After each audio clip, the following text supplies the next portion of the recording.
mirip dengan selada sebetulnya, mirip-mirip dengan selada, tapi namanya kale.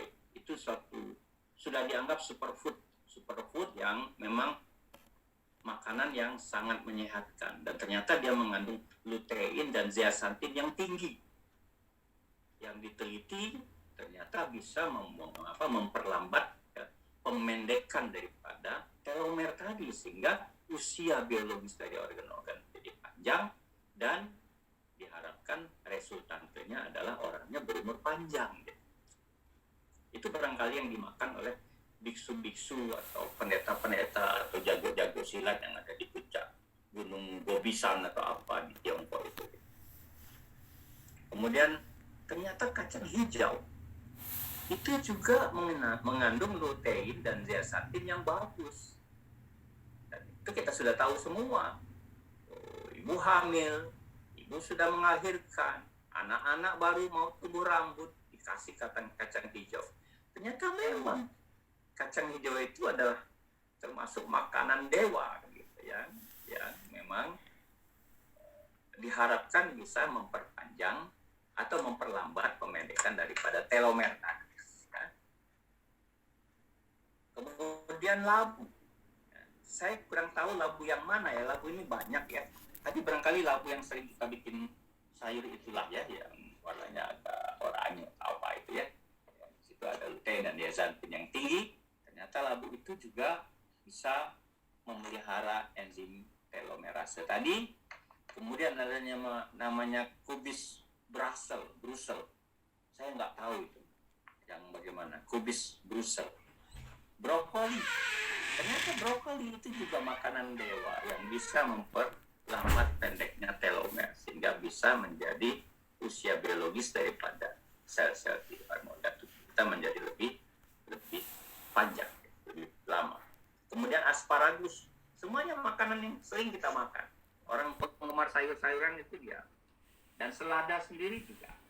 Selada sendiri, serta yang terakhir itu wortel.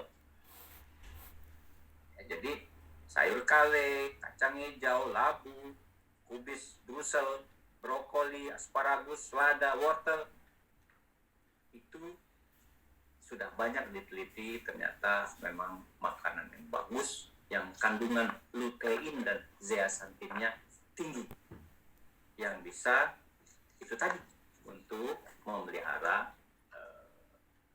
telomer tadi, enzim telomerase di dalam mengawal telomer untuk pembelahan sel yang normal atau sempurna. Gitu. Jadi selain nutrisi ada yang lain yang bisa kita perlakukan ya, kepada sel tubuh kita ini agar telomernya kemudian lebih lambat pendeknya. Ada satu studi di Amerika ya, di San Francisco itu, yang dilakukan oleh studi National Health and Nutrition Examination. Mereka mengumpulkan 6.000 responden ya, yang berusia antara 20 sampai 84 tahun. Laki perempuan, tua muda. Kemudian disurvei kesehatannya, diwawancara, kesehatannya dicatat, ya, tingkat kesehatannya dicatat. Kemudian ditanyakan mereka ada tidak berolahraga, ya. Kalau ada berolahraga, intensitasnya teratur apa tidak. Kemudian mereka melakukan olahraga itu semacam saja, atau 2 macam, atau 3 macam olahraga, atau 4 macam olahraga secara intensif itu mereka dicatat. Jadi kemudian orang-orang dibagi 4 kelompok yang 6.000 tadi. Ternyata orang-orang yang melakukan dari yang 20 sampai 84 tahun tadi 6.000 yang melakukan aktivitas olahraga itu satu jenis, ternyata surveinya hasilnya bisa menurunkan resiko pemendekan telomer itu 3%. Jadi ada dampaknya dibanding dengan orang yang tidak olahraga.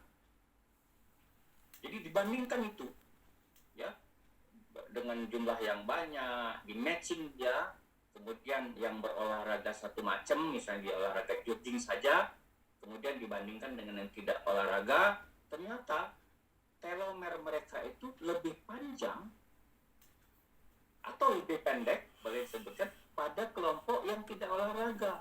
Yang olahraga satu macam tadi, 3% dari populasi itu panjang-panjang, lebih panjang telomer. Artinya mereka lebih sehat.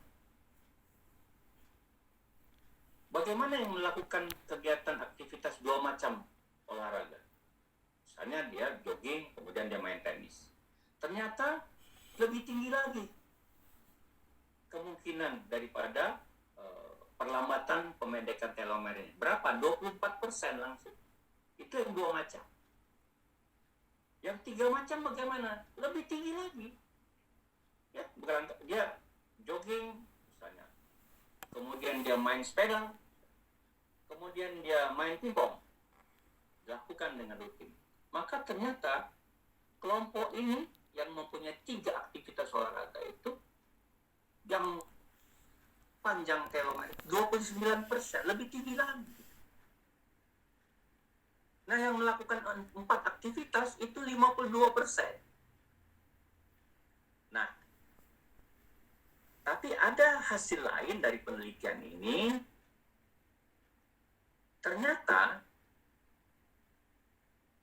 dibandingkan orang-orang yang usianya 40 sampai 65 tahun dibandingkan dengan 39 ke bawah, ketika dia melakukan aktivitas olahraga yang kita sebutkan tadi, apakah satu macam, dua macam, tiga macam, 4 macam, maka pengurangan risiko pemendekan telomernya itu lebih efektif yang terjadi pada yang umur 40 sampai 65 tahun. Ini apa artinya? Ini artinya 40 tahun itu usia paruh baya lah ya. Jadi artinya apa? Kesimpulan dari penelitian ini bahwa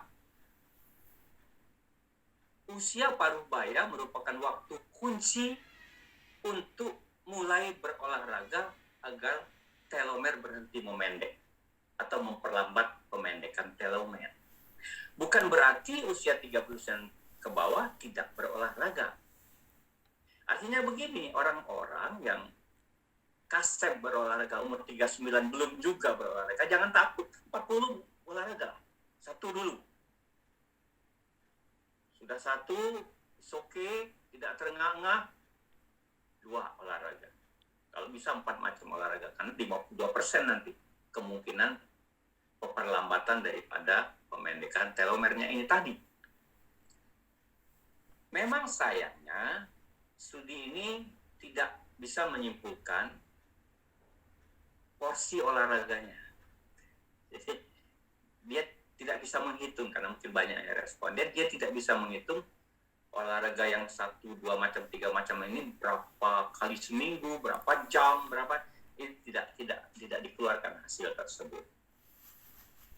Tetapi sudah banyak juga penelitian bahwa ketika kita melakukan olahraga yang paling ringan pun, ya, itu kita melakukannya di bawah 40 menit, maka yang terbakar baru karbohidrat.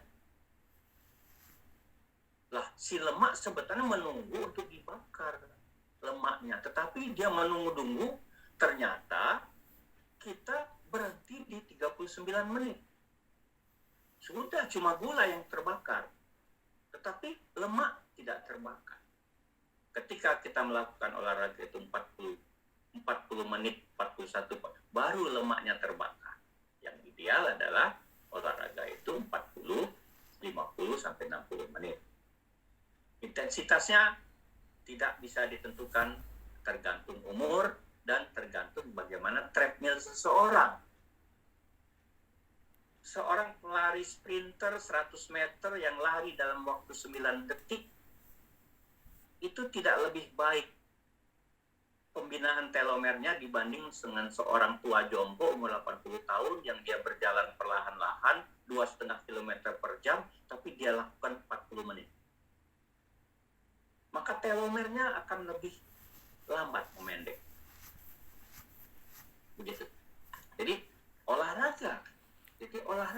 ternyata memang merupakan hal kita bisa merasakan di hari-hari. Misalnya kita ada jadwal olahraga itu 3 kali seminggu misalnya.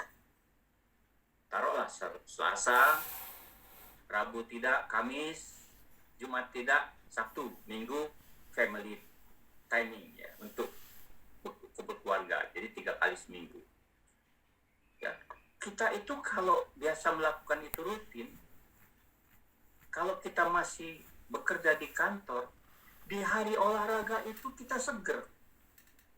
Banyak kreasi-kreasi kita di kantor. Tetapi di hari Rebo, itu bawaannya malahan lesu, ngantuk, tidak kreatif.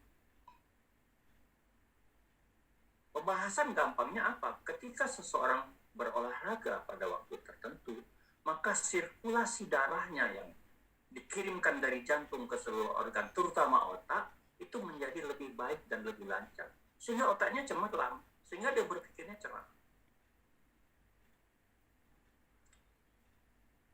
Nah, berbicara masalah usia tadi ada yang mengupload video bagus itu, kalau tidak salah barangkali Cekda ya, video tentang bahwa misalnya dipertandingkan antara orang-orang ya yang usianya 60 tahun ke bawah dengan 60 tahun ke atas, dipertandingkan di dalam pertandingan mengambil atau menjadi decision maker yang terbaik. Ternyata orang-orang yang usia 60 tahun ke atas itu merupakan decision maker yang terbaik, lebih baik daripada orang-orang yang lebih muda dari itu. Kenapa? Katanya ternyata pada orang-orang yang usianya 60 tahun ke atas itu, kan otak kita ini kalau kita inventarisasi, ada orang yang dominan otak kanan, ada orang dominan otak kiri. Katanya kalau dia otak kiri, orangnya penuh dengan perhitungan. Semuanya tuh dihitung dulu sebelum mengerjakan sesuatu. Sehingga orang ini kalau dia mau berdagang, hitungannya banyak, tidak pernah jadi berdagang. Karena yang ada di kepala dia rugi itulah. Mohon cek sound, ada suaranya masih bisa kedengaran, Pak Edi? Masih, tidak ada masalah ya? Suara. Bagus ya, oke. Ya, jadi ternyata pada usia 60 tahun ke atas, dengan kehendak Allah tentunya, kemudian ternyata otak kiri dan otak kanan itu mulai melakukan keseimbangan. Tidak lagi yang satu lebih mendominasi yang lain. Bahwa tadi otak kiri adalah otak yang penuh dengan perhitungan, hitungan aljabar dia di situ. Pak Snoling di situ yang bekerja 2 kali 2 mesti 4, kalau tidak rugi kita urung dia berdagang. Tapi kalau otak kanan lebih kepada orang-orang yang kita kerjakan dulu. Masalah rugi urusan belakang. Itu otak kanan.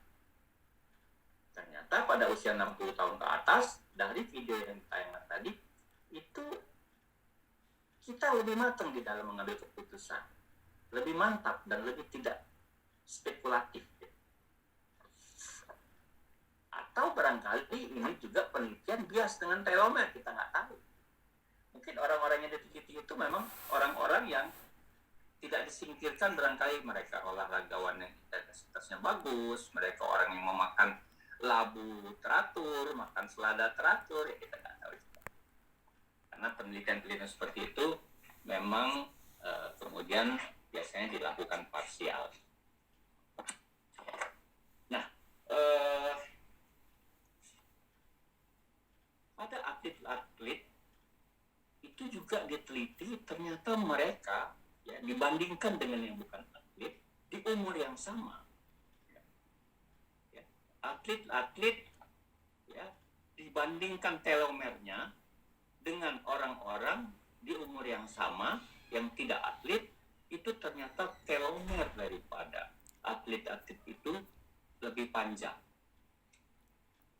Satu lagi membuktikan bahwa aktivitas fisik yang teratur yang kita sebut dengan olahraga itu memang mempunyai dampak baik terhadap kesehatan organ khususnya.